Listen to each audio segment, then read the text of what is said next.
Тут просто реально главное здесь собаки. Мы тут никто, вот реально. Последним аргументом стало нападение на 5-летнюю девочку. По словам местных жителей, ребенок играл на детской площадке. Полностью показать это фото мы не можем по этическим соображениям. Оно было сделано сразу после нападения. У ребенка рваная рана губы, все лицо в крови.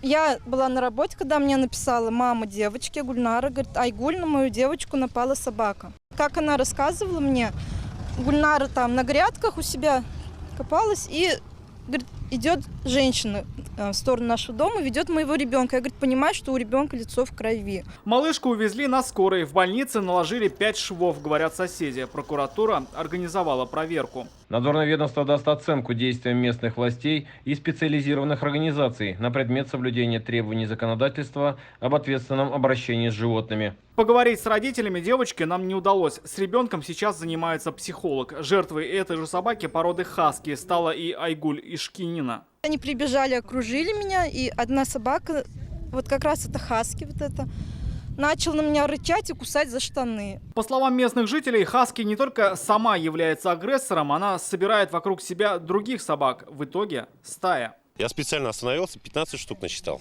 Когда вот здесь вот 4 или 5 бегало, там около 15 собак бегало. Я выходила из дома с ребенком, и вот эти 4 собаки, они бежали на меня. Я вот в буквальном смысле просто так вот закинула ребенка в машину, чтобы отбиться от этих собак. Мы попытались поговорить с хозяйкой той самой хаски, но дверь никто не открыл. Вольер открыт, собаки на месте нет.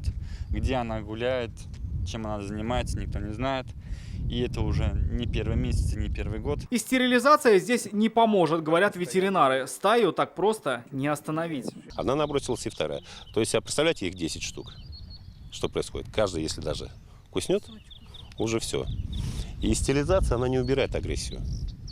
Она агрессию убирает, если стерилизуешь в раннем возрасте, там, с 6 месяцев до года. Жители написали заявление в полицию. Ответить на вопросы правоохранительных органов, возможно, придется и исполкому района, у которого полномочия по организации отлова бродячих животных. Сегодня мы связались с администрацией, где заявили, что сюда служба уже выезжала в апреле. Тогда собак не нашли, но ловили и ловят в других поселениях. На сегодняшний день в районе отловлено 85 собак. Именно вот данной организацией. Но это не сама суть вопроса. Вопрос в том, что люди, когда заводят вот данных собак, то нужно, чтобы они ухаживали за ними, не отпускали их без присмотра. Иначе без присмотра люди боятся выпускать уже своих детей, как сейчас происходит в Возьмушкино, где свои порядки по-прежнему устанавливают бродячие собаки. Рамиль Шайдуллин, Салават Мухаммадуллин, Валерия Новожилова, Айдар Мусин, ТНВ, Тукаевский район. Закажи рекламу на ТНВ. Телефон в Казани 5 705 100.